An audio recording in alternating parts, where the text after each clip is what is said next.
Aquí con nosotros en la cabina de Radio Panamá el expresidente del Colegio Nacional de Abogados, Juan Carlos Araúz. Juan Carlos, buenos días, bienvenido. Muchísimas gracias por la oportunidad y saludo a todos los que nos ven y nos escuchan. Gracias por estar con nosotros. Queremos continuar haciendo docencia porque la causa Odebrecht continúa, las audiencias de Odebrecht continúan y tenemos que intentar terrenalizar lo que ocurrió y lo que está ocurriendo para que la audiencia pueda entender los contextos.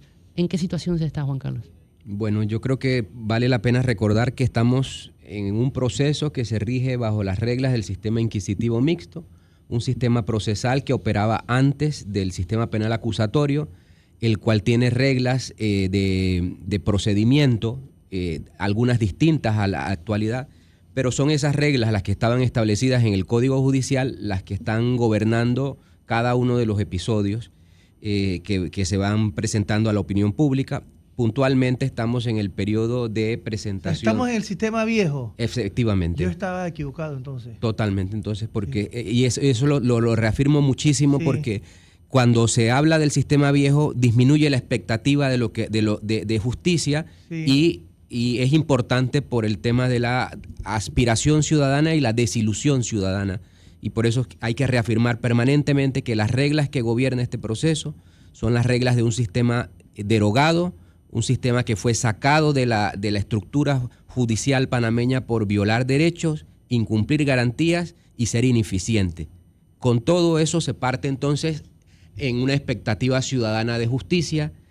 Ante la confirmación de hechos de corrupción, se confirma que la gran corrupción siempre va a tener elementos que impiden llegar a las conclusiones, y yo siempre he sido muy pragmático o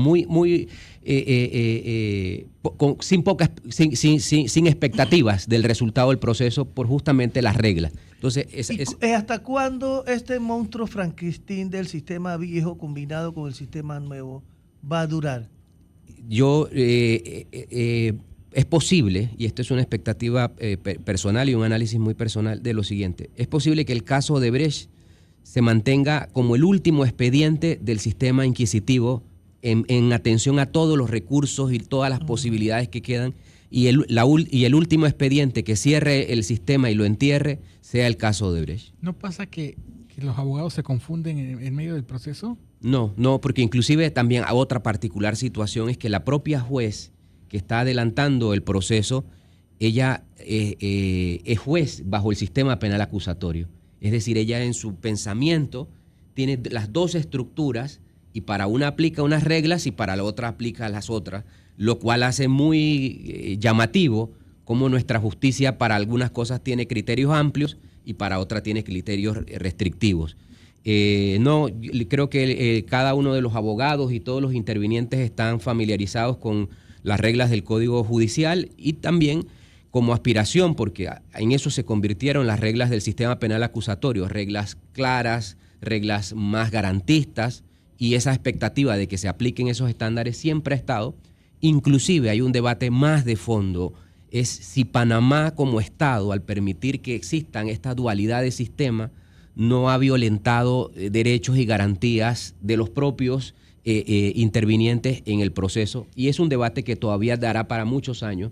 En mi concepto, siempre he calificado de inconstitucional la existencia de los dos sistemas simultáneamente, y es un debate de que la legitimidad de esa sentencia siempre permitirá una revisión o un cuestionamiento de fondo. Y justamente, ¿el código no se ha modificado después de que el sistema viejo en teoría desapareció? Fue uno de los reproches que políticamente se le puede hacer a las autoridades. Es decir, el Código Judicial de aquella época solo sufrió una transformación para ayudar al sistema, supuestamente, y fue la introducción de la figura de los acuerdos al modelo que no la tenía. Es decir, se saca del sistema penal acusatorio la figura de los acuerdos, se incorpora al sistema inquisitivo mixto, y fue el único auxilio que recibió el sistema defectuoso. Entonces, el sistema defectuoso solo creó el acuerdo, y volvamos a recordar, hay el reconocimiento de la empresa por actos de corrupción, sin embargo, no hay cumplimiento del acuerdo en el que la empresa fue condenada a pagar $220 millones, y ninguna autoridad al día de hoy en la evolución del juicio ha salido al paso a decir sí, la empresa cumplió. Y ahora se incorporan nuevos cuestionamientos de si la empresa no cumplió con la sanción económica, los ejecutivos no han colaborado realmente por no estar en el interrogatorio, el contrainterrogatorio, realmente si ese acuerdo representa algo de auxilio o va a terminar siendo la representación de un engaño al Estado. Y ahora, si no se hubieran incorporado este tema de los acuerdos, ahorita mismo un montón de gente que estaría dentro del proceso, habría mucho más implicado, porque hay que 20 y tantos acuerdos que se han logrado hasta ahora, ¿no? En Odebrecht. Sí, evidentemente el introducir la figura de los acuerdos ha permitido que el Ministerio Público de alguna manera presente terminaciones de procesos para algunas personas y de alguna manera adelantar con los acuerdos el beneficiado es el Ministerio Público, que es quien tiene el reto de probar. Y eso se convirtió luego en el beneficio que cada persona que acordó su responsabilidad llevó un tipo de sanción distinta. La pregunta que yo me hago, ignorando todos los temas legales, por llamarlo de alguna manera, porque no soy abogado, y es la pregunta que hace la gente en la calle: ¿cuándo va a terminar el juicio de Odebrecht?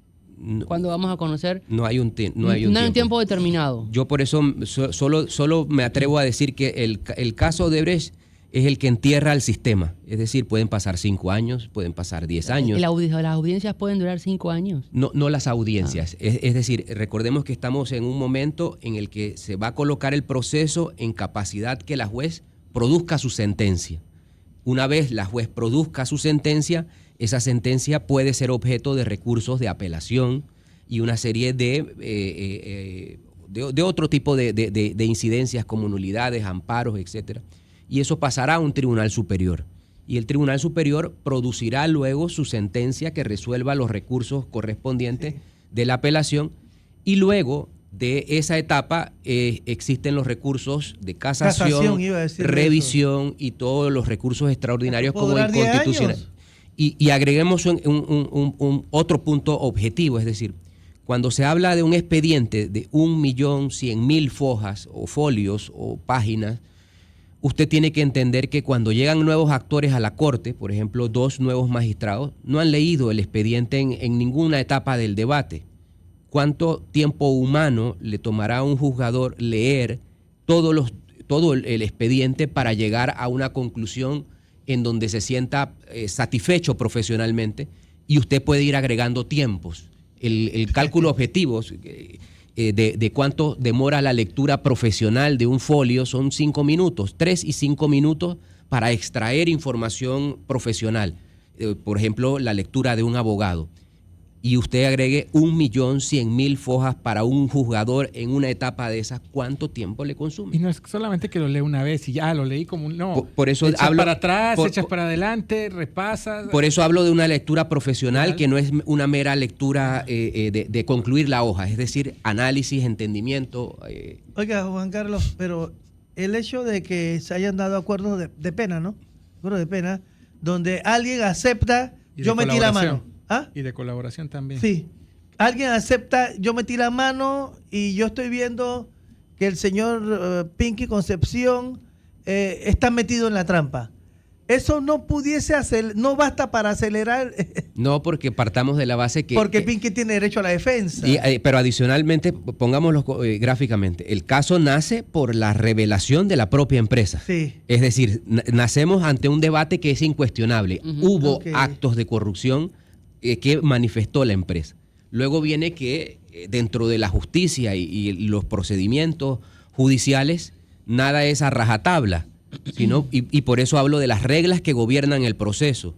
Esas reglas determinan etapas, métodos, y si usted echa un poco para atrás, usted se dará cuenta que el caso de Odebrecht desde el primer momento estuvo en dificultades, porque esas reglas que gobernaban en principio dan 6 meses de investigación.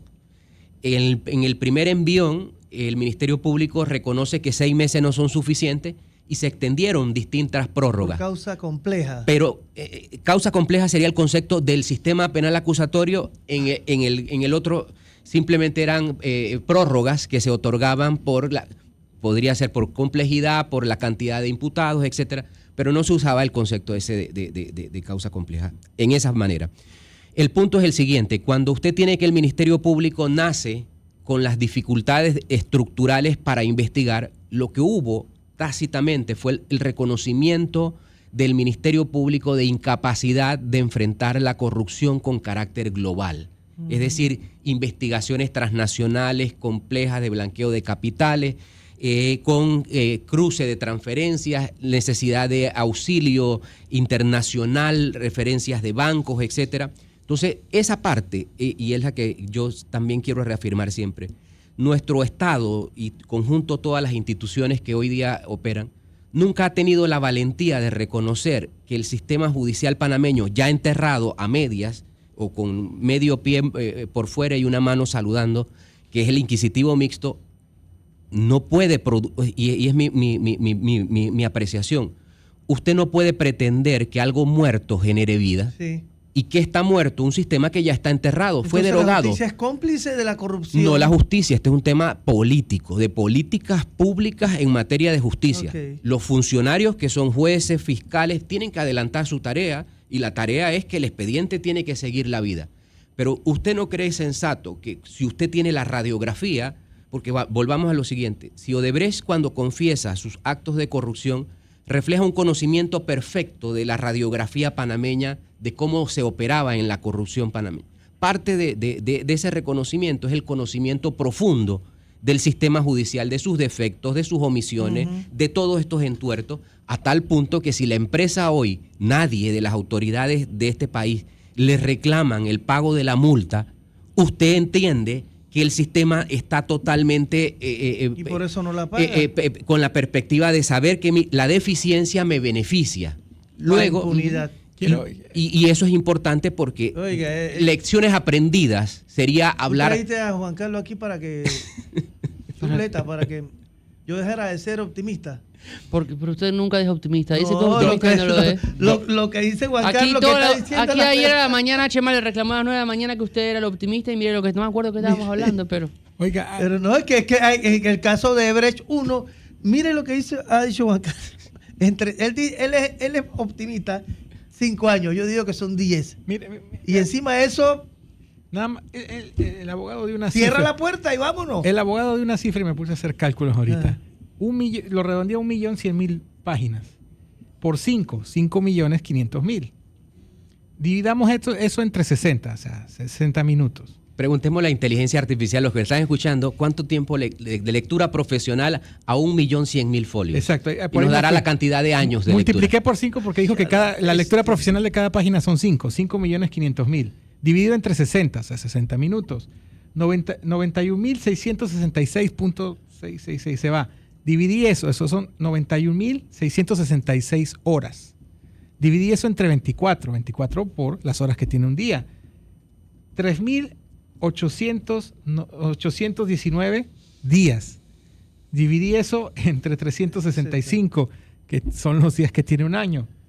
10.4 años. Pero ahora empieza a agregarle más porque no se trabaja fines de semana. Exacto, es una matemática. El juez o magistrado que lea nadie lee 24 horas. No, tiene otras responsabilidades. También. Y sus horas de lecturas no son todo el día. Sí, esto es redondeado, ¿no? Con números. Entonces mi pronóstico de 10 supera el suyo de 5. Totalmente. ¿Y entonces, esto supera el tuyo de 10 pero también? Esto es hablar objetivamente esto es hablar objetivamente porque pensemos que caiga un amparo o un recurso en alguno de los magistrados nuevos. La responsabilidad es que lo tiene que leer todo. Le quiero preguntar... Realmente es imposible. Le quiero preguntar por el acuerdo de pena supuestamente de Francolini de ayer. ¿Cómo esto cambia la causa? ¿Puede cambiar alguno de los del camino que llevaba? Es que volvamos siempre a la causa originaria. Si el acuerdo de Odebrecht no está cumplido y no está informado como base sólida, todos los acuerdos van a tener esos mismos análisis de complejidad, de que tengan resultado. Aquí hay que también volver a lo siguiente. El caso de Odebrecht no es un relato para todos. Cada uno tiene un relato, cada uno tiene una circunstancia, cada uno tiene un hecho. O sea que cuando se juzgue una causa, el caso para cada uno de los implicados es diferente. Porque y aquí surge el tema del delito de blanqueo de capitales, es quien a sabiendas reciba, Entonces, en cada caso va a reposar el hecho puntual de quién sabía que hubo actos de corrupción que originaron el pago, etcétera. Entonces, ese a sabiendas nunca va a ser el mismo para uno que para el otro. No hay una sola sentencia, son sentencias individuales. Y luego cada uno tiene sus afectaciones puntuales que le hacen razonar por qué es mejor a un acuerdo o por qué no.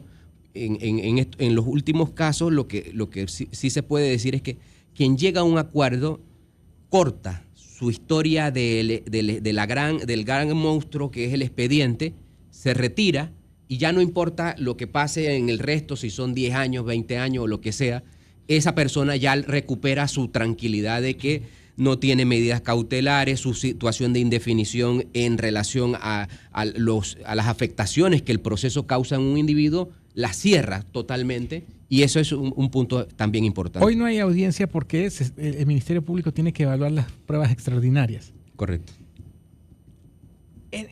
El acuerdo de Francolini, el supuesto acuerdo de Francolini, fue ayer. ¿Hasta qué instante dentro de la cronología de eventos puede el Ministerio Público y uno de los acusados pactar un acuerdo? ¿Hasta qué instante dentro de todo el proceso? La respuesta le pertenece a la juez. Es la que determina eso. Sin embargo, el Ministerio Público ayer hizo referencia a que la juez valoró que la etapa incipiente del principio del debate de fondo permitía todavía estas medidas alternas para terminar el proceso. Es decir, estos días son determinantes para quienes quieran realizar un acuerdo. Tienen que apurarse. Los que consideren, yo vería inclusive que la motivación para muchas personas podría ser es que un proceso de 20 años causa tantas afectaciones al individuo en su vida rutinaria que muchas veces alguien llega a la conclusión de que es mejor hacerme responsable, salirme de esta película y cortar, porque los 10 años que vienen por frente nunca voy a poder salir del país, mantener medidas. Es decir, hay una complejidad humana de por qué alguien acepta un acuerdo. Si los juzgamientos son diferentes dependiendo de la participación o el limitante de decisiones que tome la jueza respecto a cada persona. Esa es la explicación por la cual, que voy a usar objetos para no decir nombres, sí. En el caso de que la Cámara se haga culpable, en el caso Odebrecht, el micrófono... No necesariamente formaba parte de la historia de la Cámara. Pero, por ejemplo, si el caso de la luz fue a la Corte Suprema de Justicia y si la Cámara salió culpable en la justicia ordinaria, eso no es correlativo con que no necesariamente. La luz sea culpable en la Corte y por eso el valor de esta etapa de las pruebas extraordinarias es lo siguiente. El ejercicio que va a realizar la juez es que el relato que el Ministerio Público escribió en su vista fiscal compone apartados para cada individuo. Y en ese relato hay una secuencia de hechos. El día tal, fulano recibió una transferencia proveniente de la cuenta de la estructura de Odebrecht, la cual mantenía con un propósito de ocultamiento o de beneficiarse indebidamente de los actos de corrupción. Ese hecho, la juez tiene que materializar las pruebas a las cuales le va a dar veracidad a ese relato. Y en cada uno va a aplicar un ejercicio de esta sí, esta no, esta me parece que bien. Entonces, el debate que está ocurriendo ahora en este momento es que cada quien dice, oye, estamos a años de haber terminado la investigación, tú me has traído un conjunto de pruebas que en un momento determinado yo no he contradicho, no he debatido, dame la oportunidad de debatirlas, o señora juez, usted descarte todo ese tipo de pruebas porque no tienen las características de ser pruebas extraordinarias, que es lo que se está manifestando.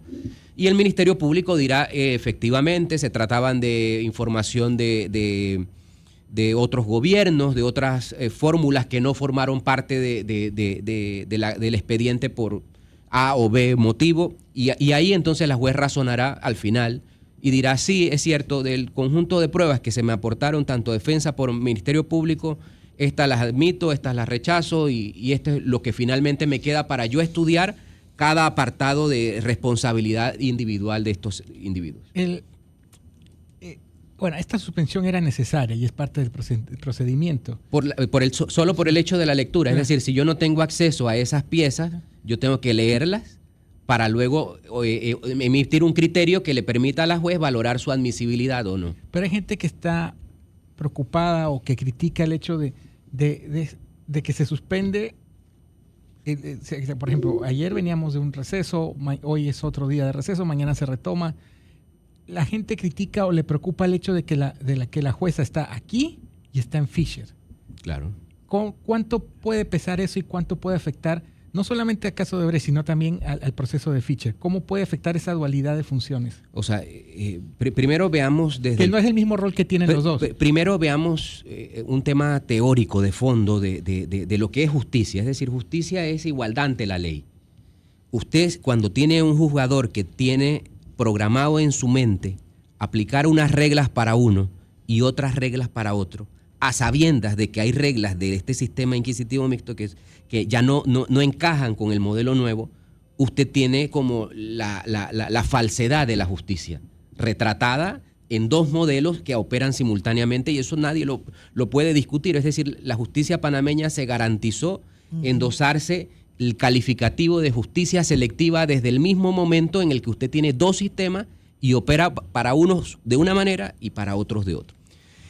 Y eso es profundamente reflexión del concepto de justicia. Es decir, luego ahora veamos la parte procesal como tal. Es decir, procedimentalmente, vuelvo y repito, funcionarios tienen que acatar lo que la ley dice. El procedimiento será este para esto.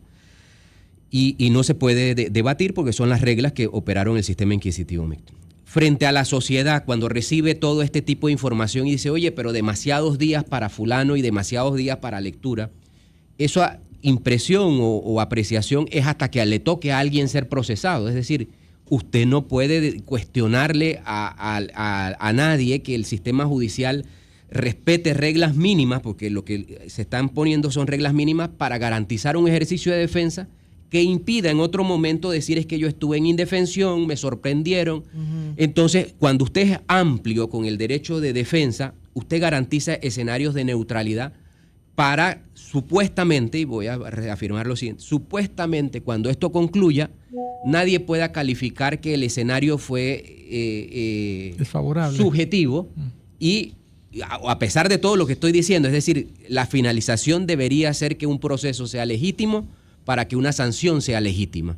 Entonces, allí es donde viene el papel de por qué las reglas son importantes y se entienda y se repita 1001 vez, es el sistema muerto el que está gobernando esto, un sistema que tiene que, de alguna manera, producir respuestas. Ya sé que esta pregunta la respondió, pero quisiera que nos la refrescara. ¿En qué etapa del proceso estamos hoy y qué es lo que faltaría? Así, para el común del ciudadano, estamos en la mitad de la historia. Nos falta la otra mitad. ¿Y cuántos Leo sí es optimista. Hay hechos. Falta todo. Y hay hechos que datan del 2006, 2008. Es decir, la película es tan extensa.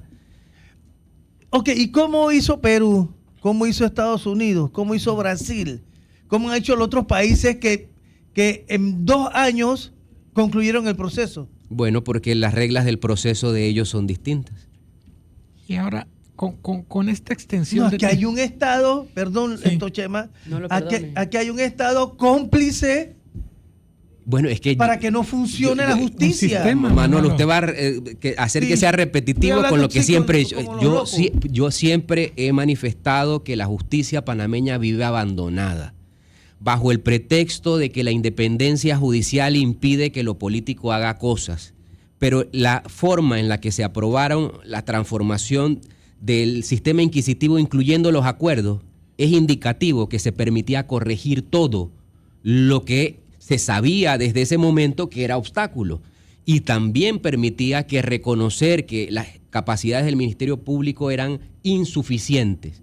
Si esas medidas hubiesen sido tomadas, obviamente estuviésemos en otra realidad. Pero ahí nos metemos ya en la piscina de lo político, porque, ojo, el expediente de Odebrecht tiene vinculado al poder político que ha gobernado el país en las últimas décadas. No hay esperanza. Entonces, cuando usted tiene esa vinculación, es que a la justicia realmente nadie la mira, ¿Y usted no es del positivo? con objeto de transformarla.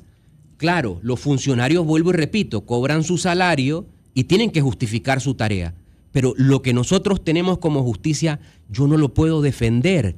Y por eso yo jamás voy a salir con un argumento a ultranza de decir es que el Ministerio Público tiene la razón. No, este país necesita sincerarse en los obstáculos de la justicia, en lo subjetivo que opera la justicia panameña y en lo débil de la institucionalidad de la justicia que no soporta el cuestionamiento de lo político. Por eso es que en su momento, y ustedes son más jóvenes, Ahora nos llamó quizás Juan Carlos ahora nos dice chiquillo sí también. lo recuerda.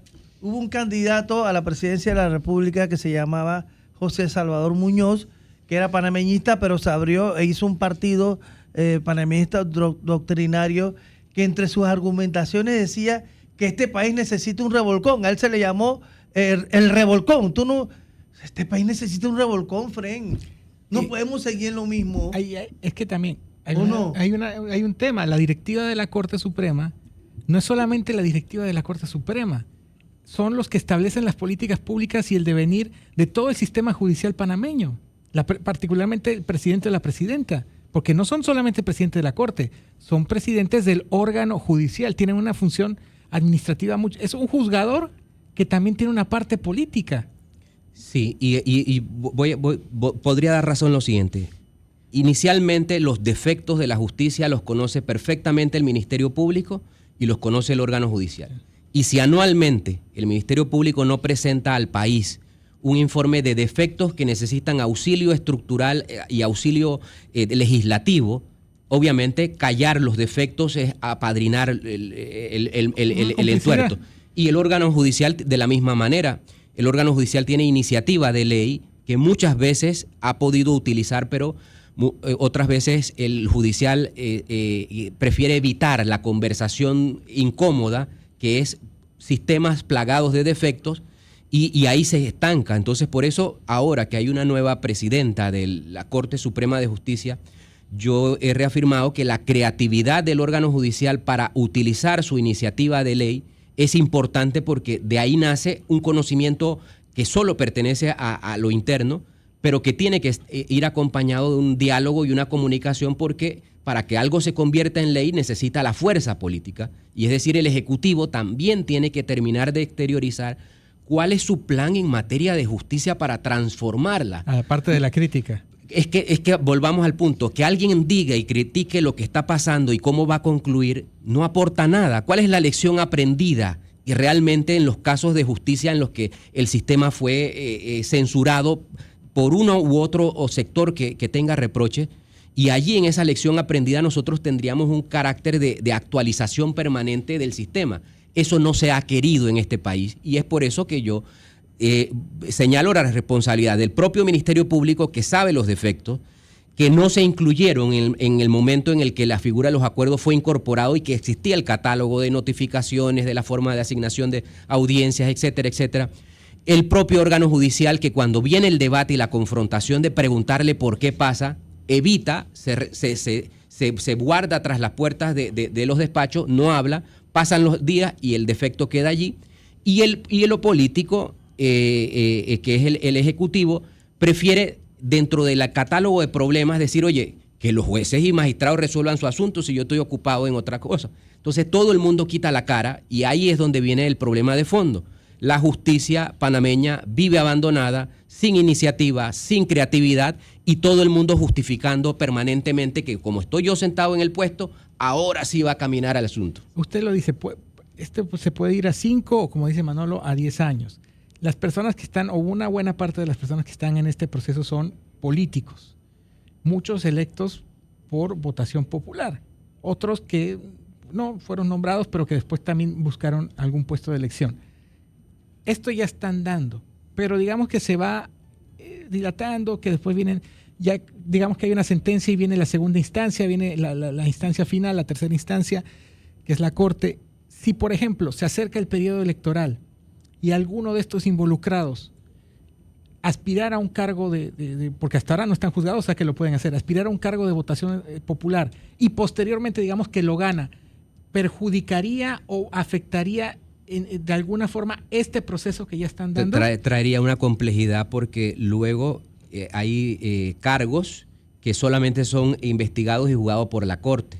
Entonces, cuando usted tiene que el expediente se crea una ruptura de que usted estaba en una etapa aquí abajo y ahora tiene que llegar a la corte con otra etapa, el cuento de los juicios especiales, que es parte del reflejo de todo lo que digo, no contempla esa posibilidad y se va a crear algo amorfo, todo.